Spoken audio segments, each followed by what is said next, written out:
very heavily focused. He's always around to pick up the pieces. And honestly, I think we was on the cast together, perhaps, where it was just constant one-for-ones because Voyeur was playing the 2v1 in the jungle spectacularly. Aphelios even gets banned away now. And this is just screaming to me Unicorn's first pick at AD. I don't know what it's going to be. With Draven, Caitlyn both gone, Aphelios, all the hyper carries gone. Zeri's kind of dead on this patch. It's 12-16, remember?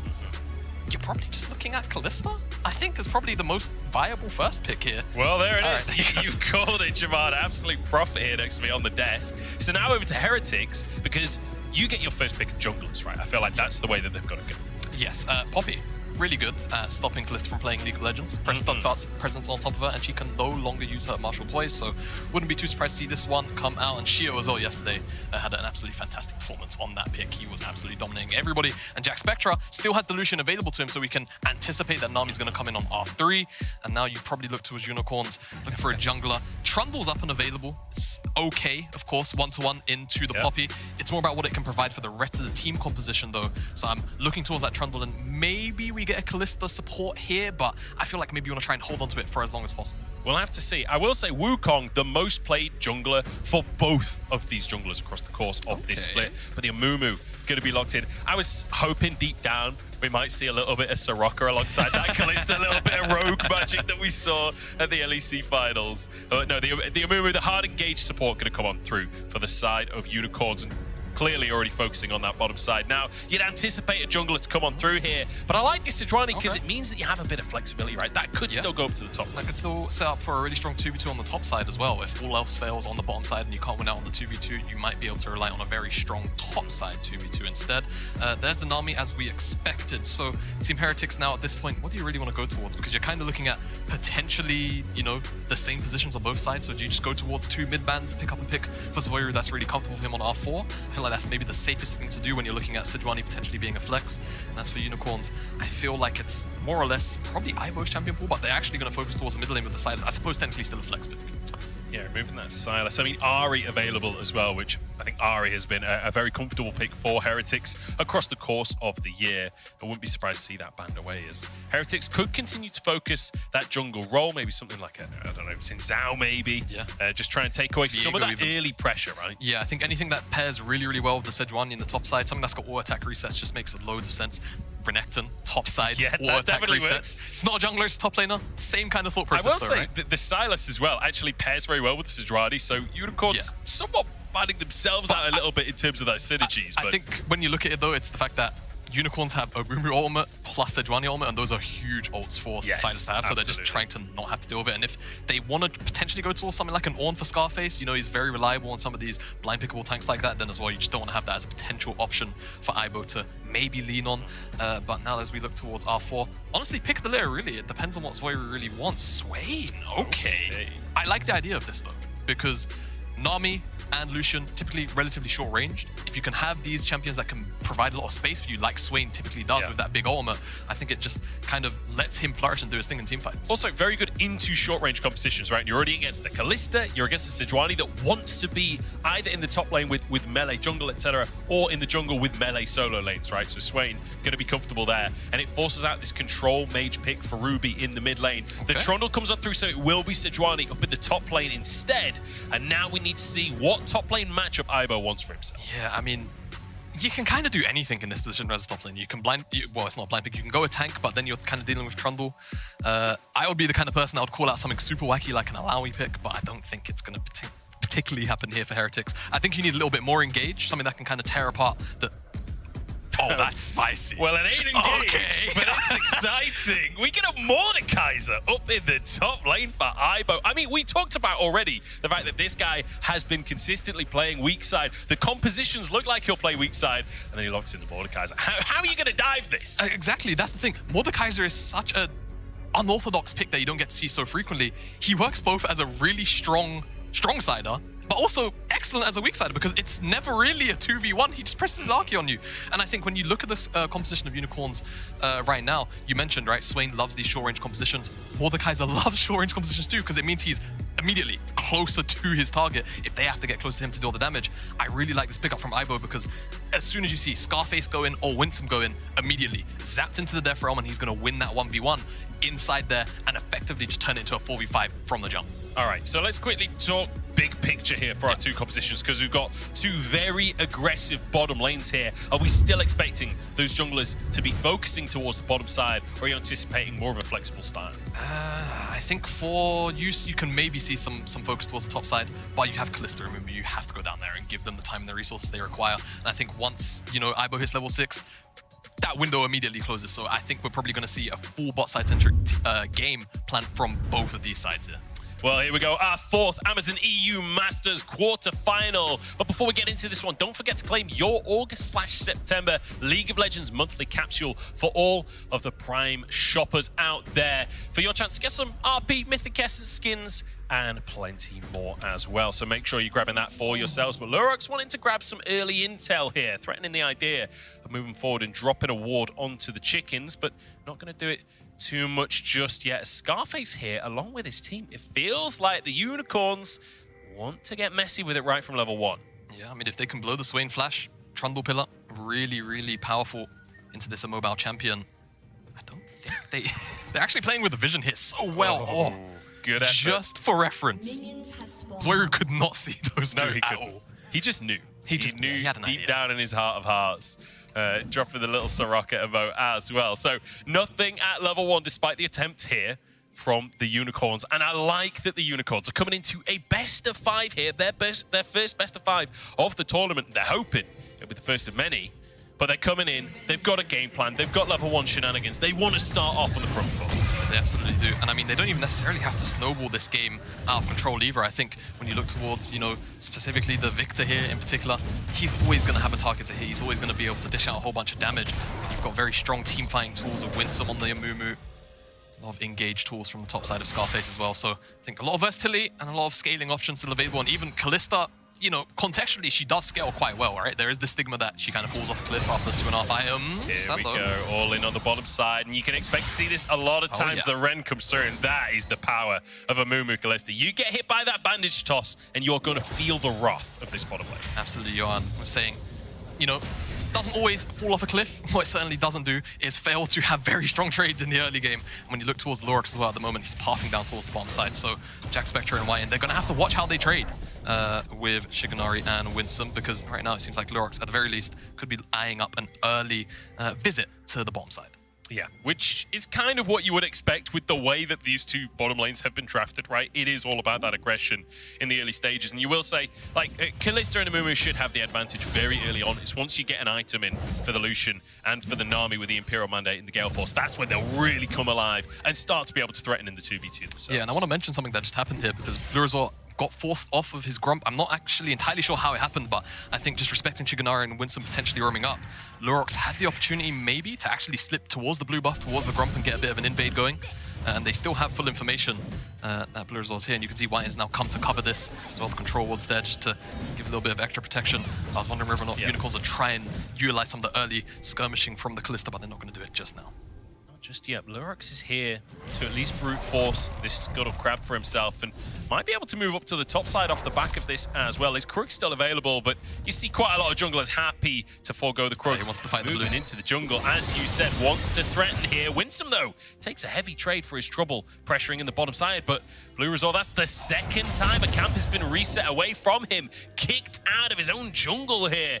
I think might just have to concede it. Yeah, and I mean, look at the lane states for Unicorns, right? Pushing the mid lane, pushing the bottom side. Winsome, Shiganari instantly starts to rotate up towards that blue buff, and yeah, Blue Resort's just going to get forced off of it for now, but Lurox just gives up. He doesn't have Smite. I think that's the reason why they give up this play. Just going to go try and take control of this top side Scuttle instead, so Blue Resort will still have his own blue buff, though Aibo may have a little bit something to say. No, I'm just going to turn around. He sees him. I wasn't sure if Aibo was just going to try and force out the smite there, but decides not to over-force anything. Scarface could always just sack a wave to try and get an early advantage for his jungler. But Lurox getting some deep vision. Feels like so far, things have been going pretty good for Lurox in this jungle matchup. It's been all about the mind games of like, my lanes have prio, I'm going to move in, what are you going to do about it? But Blue Resort wants to answer in the bottom side. I don't think this is going to happen, since there is no bot laner here. There's no bot laner here, but you can still see the idea from Heretics. Very strong. They know where Lurox is right now. Winsome's actually roaming up towards the top side, and if you look where Aibo is at the moment, he's also shoved up, but Blue Resort is a lot of patience for this play. And what a time. Oh, he just flashes in. Goes straight underneath the tower. Shiganari taken down. What a way to start the game. And Aibo doesn't have his ulti yet. You can dive before the death realm, that's for sure. Yeah, I mean, we were saying it, right? If Aibo hits level 6, that window kind of just slams shut because he always turns it into a 1v1. And on the bottom side, I guess patience is just a virtue from Lurazor. He waits so long for this play to happen. But Shiganari gets denied a huge wave, and the kill goes over to Jack Spectra. Even though he loses his flash, Shiganari, same thing, but both of his summoner spells, and he's up almost 1k off that play. I mean, we talked about the Lucian shouldn't be able to get ahead this early, but when you get a great gank like that, it's going to work out. But look at this, Winston moving all the way up to the top lane to make this play happen. Yeah, just a really nice timer on the reset. Opens up through the top side of the map, and again, no ultimate just yet from Aibo. The CC's too much. Pillar follows up on the flash. Really nice play. Now Scarface. Individually, I will say, this play probably won't do too much for his lane. But we'll see how he kind of continues to handle this, because Aibo on this Mordekaiser, he's a tank shredder, right? So 1v1, he's always going to kind of just vamp through the health bar. However, we will continue to track and trace how exactly he gets on in that side lane. Yeah, and crucially as well, like, it's not just about whether or not the gank wins you the 1v1, right? Exactly. It's about where the gold is happening on the map. It's also about not just conceding gold on the bottom side, trading on the opposite side of the map. So good to see proactivity from both teams here. And I like that in the first 5 minutes, we already see both teams going for dives on opposite sides of the map. I feel like that's a good way to set a precedent for what's to be expected in this series. I mean, I hope we end up with a bit of a fist fight throughout the entire series, to be honest with you. I mean, the draft's kind of set up for it on the bottom side right now. It's just been Heretics with the aggression down there. However, again, Unicorns were using the priority down there for so long, so well. And I expect they will continue to do that. Cloud Dragon's first, which makes me sad because it means no Cloud Soul. We all know I'm the head of the church state. The EU Atlas. Yeah, I'm the EU Atlas, apparently. I wonder how the priority will actually fall for Dragon, right? Because it's been a lot of first move from Unicorns, and very curiously, Scarface has actually made his way down here looking for a play. I don't think he's spotted. It's on a control ward. And just reset back towards the top side. Maybe looking for a play into the Dragon. I think the priority is still set up for it. Unicorns are just, you know, being very meticulous about this setup right now. They want to make sure it's 100% guaranteed and there's no contest. Yeah, kind of weird one. Lurik's gonna just sneak through the mid lane. I don't think he got he spotted. did. The minion Yep. just ran past the cannon just to spy him out. I mean, if there's one thing you can say for Heretics in terms of their prep, at least they've trained their minions well to scout out enemy players for them. As their priority finally achieved. Oh, Chaos Storm in the mid lane, and that's going to be healed. Forced out from Svero. Huge damage from the Chaos Storm as well. 150 left. And, you know, Swain, one of these champions that he's been picked for the team fight, right? But in the isolated lane against Victor, it's never going to be fun. But I think also Ruby's just getting the better half of this matchup in general, right? I think he's just playing it really, really well individually. The lane's being very quiet. Oh, Scorch even procs a little bit to bring Zoe below 100 HP. I've seen Ruby flash for those. Oh, I have as well. I know, like Gobog was talking about it. I cast Ruby back in 2020 in the LPL in China, and he was on Rogue Warriors. He was actually a more passive player by LPL standards. But very much known for his Azir, for his Victor. So you know that this guy extremely proficient on the pick. Whiten, I don't think quite spotted that ward, or perhaps just going to go back to that one after helping clear this wave, find priority. You mentioned that first Drake, but neither team seems particularly interested. And forget the Drake, because Herald now onto the map, and I feel like that has to be the priority. You see Jack Spectra and Whiten starting to move up. Yeah, but this is also where Mordekaiser's pick also shines if he's still on the top side of the map. You can always just take away Lurox in the skirmish, and all of a sudden there's no smite for the Herald. There's question mark pings coming down, but the issue is when you take a look at the minimap at the moment, it's pretty much just first move from Jack Spectra, Whiten. Sure, Winsome's sat in the mid lane right now, but Shiganari is still in that lane down there shoving away. You can kind of see Jack Spectra just hovering in fog, waiting to see what the play actually unfolds to be. And it seems like it's probably a Herald going over to Heretics. Yeah. Lurox thought about it, probably. I mean, steps away. Even if Aibo isn't there, there's also a Poppy. Like, this Heretics composition has so many ways of stopping Lurox contesting objectives. Either Aibo ults him, or Lurazor just home runs him back to base, right, with the Poppy ultimate. So it feels impossible for Lurox to try and contest anything on his own. I would just quickly mention as well, Jamada, look at some of the CS numbers in this game. There are dramatic CS deficits in 3 different lanes, or at least 2 lanes in the jungle. Yeah, 2 lanes in the jungle. Lurox up almost 5 camps. Top lane, kind of to be expected that Mordekaiser would take a CS lead.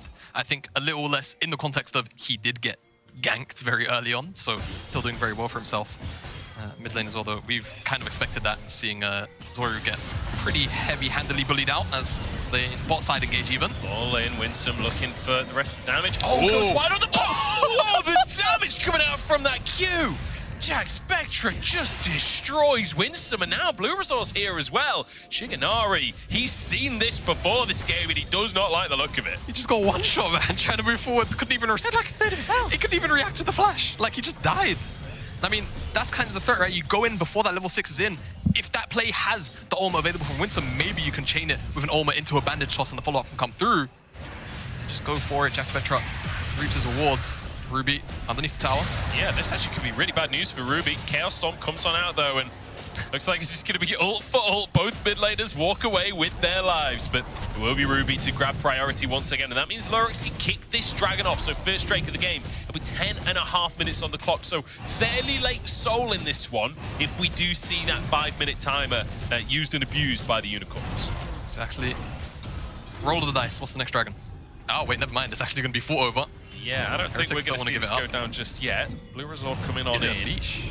And I guess the Unicorn's just going to accept this, just going to back away themselves. And the Heretics just say, you know what? No, you can't have that dragon. We just waltz on in.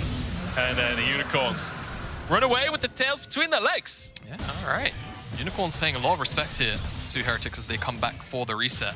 And I mean, Jack Spectra did have the Gale Force, so he's very much on spike and ready to fight. Look at him, 10 CS up, 2 kills, Gale Force, as you say, already there. He is terrifying, and now the Herald comes down. There's 2 plates taken. I don't think he'll have the damage to finish in third, but perhaps with the Herald charge, there we go. Gold taken by Blue Resort and Jack Spectra. And a little bit of time alone in that bottom side. They might just be able to finish that tower off. Blue Resort sticking around because he knows that Lurox wants to get involved.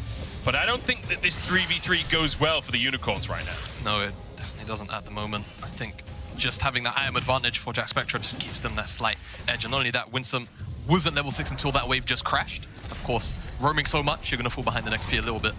But now has the ability to try and find some fights here. Blue Resort, speaking of, wants the chicken camp, and he will get it. Yeah, I guess at least some of it is. I feel like that was Blue Resort getting a bit of revenge for what happened at level 3, right? We saw Lurox just walking into his jungle trying to bully him out, and now Blue Resort, with a bit of help from Whiten, gets some revenge. But Lurox is still going to have a tremendous CS advantage in the jungle, getting another Scuttle Crab for himself, wanting to move in for some chickens too. Yeah, we'll be able to pick that one up. Oh, Shigenari. Taste damage. Shigenari, one shot. Oh! I thought he'd escape with his life there, but one more hit takes it in the end. And Jack Spectra, the hat-trick already at 12 minutes. He's here to show up in the quarters. Very happy to just take on that fight. I mean, you have the Gale Force, you have the additional dash, you have the gap closed to ensure that Shigenari can never really get away from this. And now it will just be first tower on top of that. 2.2 thousand gold ahead of Shigenari right now. So damn strong. That's brutal. That is very brutal. We're 12 minutes in, the man is 2,500 gold up against his lane opponent, and the lane opponent is playing Kalista. And let's not even forget the context of the draft, how this happened. 3 AD bans into Kalista first pick, and Jack Spectra just said, yeah, all right, sure, we'll Lucian Nami this. And they're absolutely dominating the bottom side, despite all of the initial, like, sort of first 3-4 levels of pressure that came in from Winsome and Shigenari. I feel like Jack Spectra just said, oh, you want to focus me? Bring it on. Bring it on, baby. And he's happy with the extra bodies down in the bottom lane. It's just names to take off of the chalkboard here. And it means the Heretics managed to find themselves a 2,000 gold lead to start this one off at 13 minutes. It's certainly a good way to go on. But let's talk big picture here for a second, Javada, because I feel like we need to figure out how this Heretics composition will actually function, right? With a Mordekaiser and a Swain, I feel like a lot of people at home, these are not picks that you see every day. Yeah, wouldn't fault you for having major question marks on how this team will work. I mean, to me, it's more about kind of just staving off a lot of the engage. There's so many disengage tools available to Heretics and loads of kind of split the fight apart tools, right? Death Realm, Poppy Ultimate, Nami ult, Swain just existing as a champion, right? So I think you're waiting for Unicorns to try and go onto you.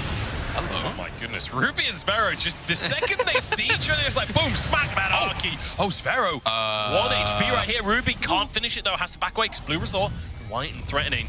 Lurox trying to keep his mid laner safe. I'm loving this mid lane matchup. I did not expect Victor vs. Sway to be this aggro. Yeah, I guess Ruby is just very happy to just constantly throw hands at Soyru.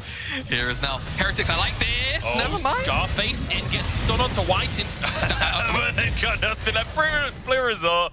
Batter up, baby. Sends and flies. So this is the thing, right? There are so many strong disengage tools for the side of Heretics right now. I'm already potentially early warning signs of how will Unicorns actually find favorable fights, because again, every single fight can be split apart, and at the moment, Heretics doing a great job of moving Jack Spectre around. Their strong member, right? 2.5 items, probably has the gold for a rapid fire cannon already. They're gonna try and take down this tower here, which is gonna be half-hard defendedly by the Unicorns. And once he gets this, 2 items in, and at that point with the mandate already there for White in, they can just move him to wherever they want and fight. Yeah, you thought he had damage before. It's only getting started for this Lucian. Jack Spectre is going to be a force to be reckoned with, and oh no, Lurox just about flashes out in time. Winston with the re-engage here. I don't think this is one that the Unicorns can fight for, and there we go, Blue Resort with another Herald. That is all 3 neutral objectives taken by the Heretics so far. They've got almost a 3,000 gold lead, and it's feeling like everything going their way. Yeah, and I mean, Dragon spawns in 30 seconds time. You'd expect that unless Heretics want to give this one up for a Herald charge on the top side, which is maybe what they're setting up for at the moment. Look at the fog on the top from Zoyru and the rest of the crew there. They could just look for a tier 2 in trade for that Dragon.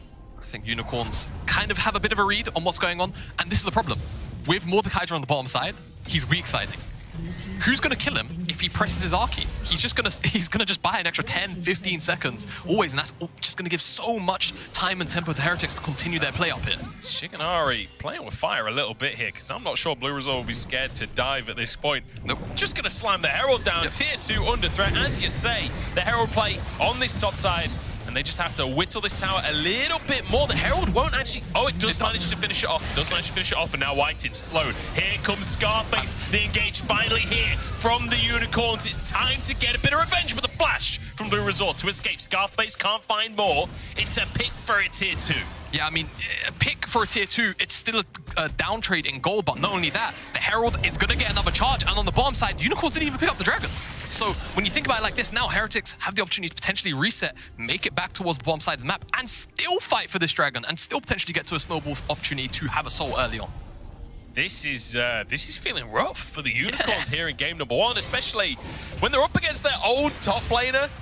You know, Aibo, so far, getting the best of this roster swap. And remember, last time around, back in spring, the Unicorns, they made it to the quarterfinals with Aibo on the team. It's only Lurox and Ruby still on the squad from that previous EU Masters. And they want to outdo that record, right? And Aibo himself, you know, he managed to get 2nd place back when he was Ice Beasto in the first ever EU Masters. He finished 2nd place to that Origin squad.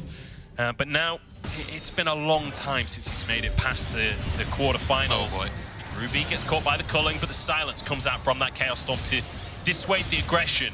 But both of these teams desperate to make it past quarters once more. Yeah, they really are. Unicorns in spring, denied by the eventual champions in the end.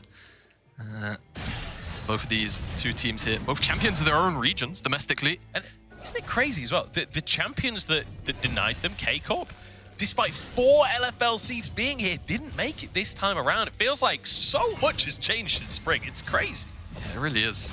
The only real consistent thing is that LDLC technically still looked like the favorites. Maybe you have different ideas after the BDSA Vitality.Bee series yesterday, of course. I mean, have we ever... I think in the history of the EU Masters, have we ever come in and not said, LDLC are probably the favorites for this tournament? I feel like that's the conversation that happens every single time. But here we go, Winsome does get the ultimate out there, manages to hold on to his life for a second, but my goodness. Just the threat from Jack Spectre is terrifying. It really is. Oh, Shikanari.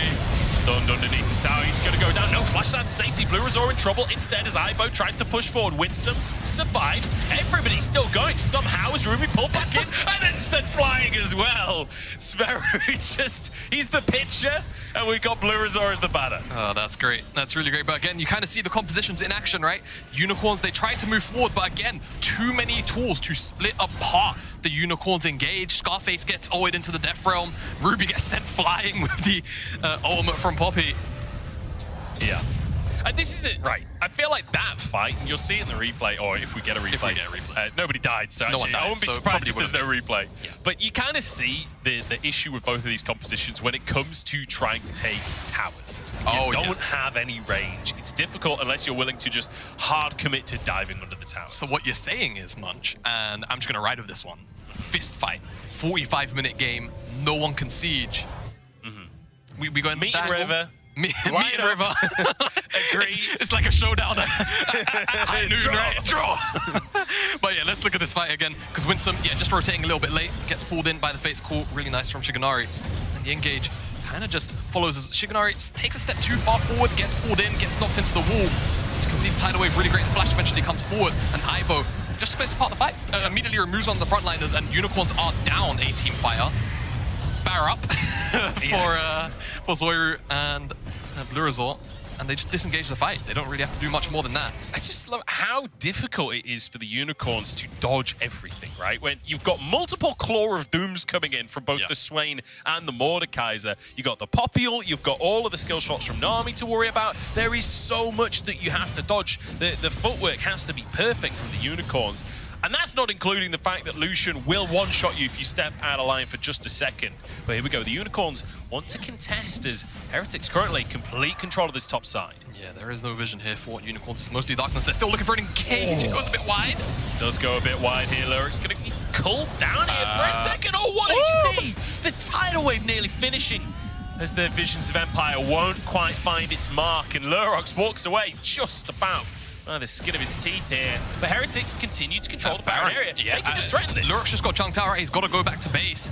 And again, if Unicorns walk in, sure, there's no Nami ultimate, but that ultimate from Blue Resort still there. Ivo can just ultimate away the highest value target. The Claw of Doom does land. Scarface flashes out. He's in the death row. He's stuck against the wall. He can't go anywhere. And Ivo finds the perfect 1v1 and then gets a bonus on top. Shigenari saves his support, but he's on the wrong side of the plate. He can't move back in. And here comes the cavalry as Blue Resort tries to find the engage. Winsome survives. Blue Resort actually goes down instead. And we end up in a 1-for-1 so far. It's a messy fight, to say the least. Yeah, it really is. You know, I'm starting to think, right, because Unicorns, they do have engage options, but I actually think that these fights might go better for them if they're able to kite backwards, strangely enough. We'll talk about it. If there's a little less action going on the screen right now, Unicorns, they want to try and take this tier 1, but for now, Heretics will defend. If you want less action to talk about something, then I'm afraid you're not going to be able to talk about it in this game, Jamada, because this is pure carnage. Let's take another look at Scarface. You know, getting caught out at the start, but look at this.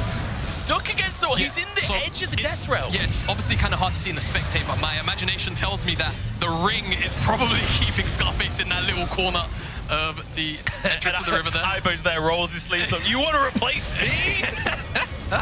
And then, yeah. So the reason why I kind of mentioned this kite back faction is because realistically, Heretics' composition, whilst it thrives at moving backwards, moving forwards perhaps not its biggest strength. So I think if Unicorns can ever take control of an area and actually force Heretics to come into them, maybe they have a couple more options in terms of picking the targets that they want to actually, you know, dump all the damage into. But for now, Heretics, with all the priority from Jack Spectra from the mid lane, they're just consistently going side of the map to side of the map off the back of that, and they will pick up this Mountain Dragon, which of all things is just going to make life so much harder to deal with for the Unicorns. That is 5 neutral objectives now for the Heretics. 3 Drakes, a Mountain Soul in 5 minutes time, or maybe 6 minutes, because it could take another minute for Blue Resort to finish this one off. You know, the Dragons did get tankier, but still, Heretics complete and utter objective control here, and it feels really tough for the Unicorns to find their fight. It feels like they need Heretics to misstep now. They need them to overstep so that they can punish. Yeah, they really do.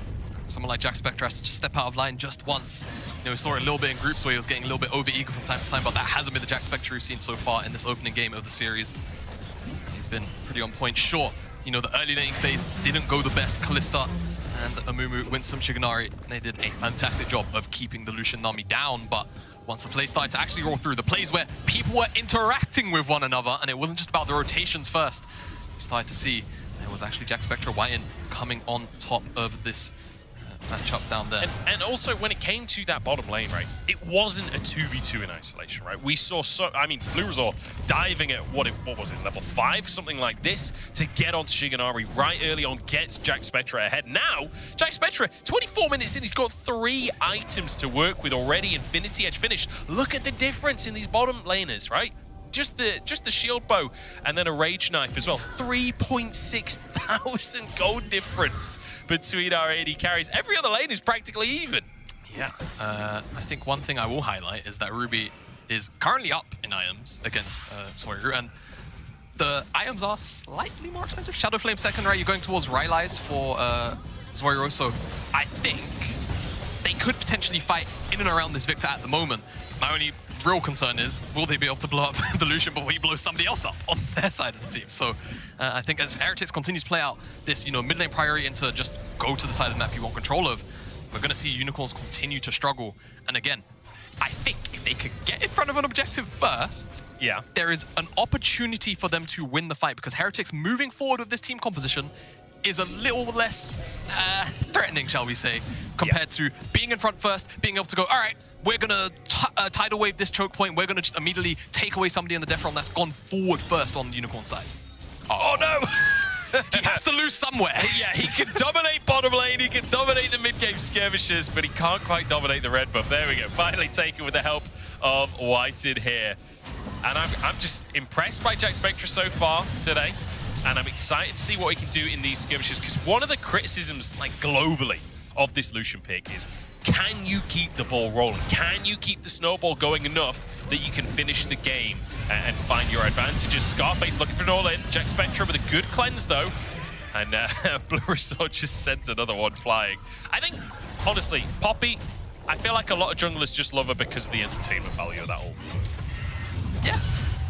I could be wrong. No, you know what? I can see it. They could be trying to win the tournament that they're playing in. Yeah. From my perspective. I guess winning the tournament is important, right? So is getting the Baron for Heretics, actually, because without it, you definitely see them struggle to siege further into the map. Yeah, important and apparently easy. Here we go. TPs from both of our top laners to join the fray as Lurox gets a little bit of a love tap. Scarface has to be the first one to walk in, dodges away from the claw, trying to make his way in, but I think Heretics are just going to commit to this one, and it's taken. And now they've got to fight in the pit. Boy. It's an absolute knife fight between the two teams. Shiganari's still going strong on this one. Aibo charges into the middle of everybody. Ruby forced to flash away, and the Unicorns are being chased down. The Unicorns being hunted. Sparrow with a double kill. 8-4, no, make it a triple, in fact. The Heretics are here to play. They really are. And this is the thing about the composition, right? This is exactly what they want out of a team fight.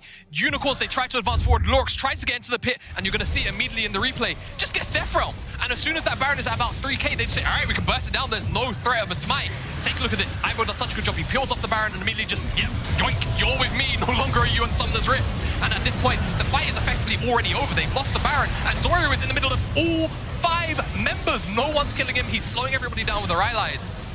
Unicorns were pretty much just climbing up a steep as hell mountain, and at that point they just get absolutely minced by the swing. And the thing is that they're quite happy to go for a short-range fight, right? But they're also massively behind in gold, massively behind in Drake's. Like, it's not an even fight at this point. Look at Jack Spectra, 4 items. This man is basically in the end game, while everyone else is only just starting. 25 seconds on a Mountain Drake that would be soul for the Heretics. And I feel like Unicorns, this is the last chance saloon here for game number 1. They've got to make something happen at this Drake. Yeah, they really do. Otherwise, it's gonna be a mountain to climb if they want to. Good one. Got to do at least one British pun. Type deal, at least one, mate. There will be many across the course of today. I'm sorry, everyone at home. It's just the way it's going to have to be. Ivo stepping on forwards here. Ultimates all available for the side of Heretics. Take a look at Shiganari, though. He's going to have a minute until his comes available. Jack Spectra just wants a 1v1 against the enemy top laner, flashing on in and finishes the job as well. Jack Spectra, take a bow, sir. What a statement game in the quarterfinals. It really is. And if Unicorns want to contest that dragon, they're not going to be able to anymore. They're just going to peel away from that side of the map.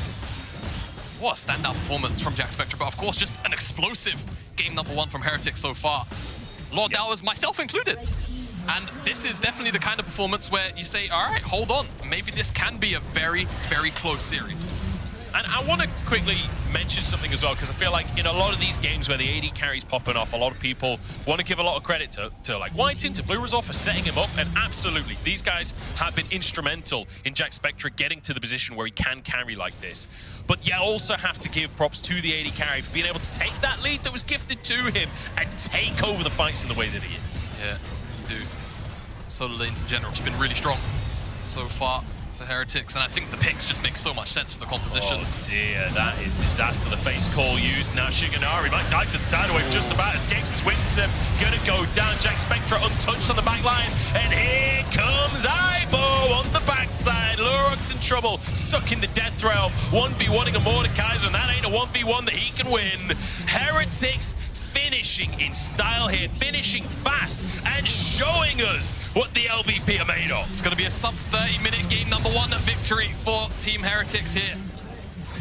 Very, very phenomenal open up to the series for them. I think many people were expecting Unicorns to come out with a little more venom in game number 1, but it's the Spanish team that will come out on top as they take down the Nexus.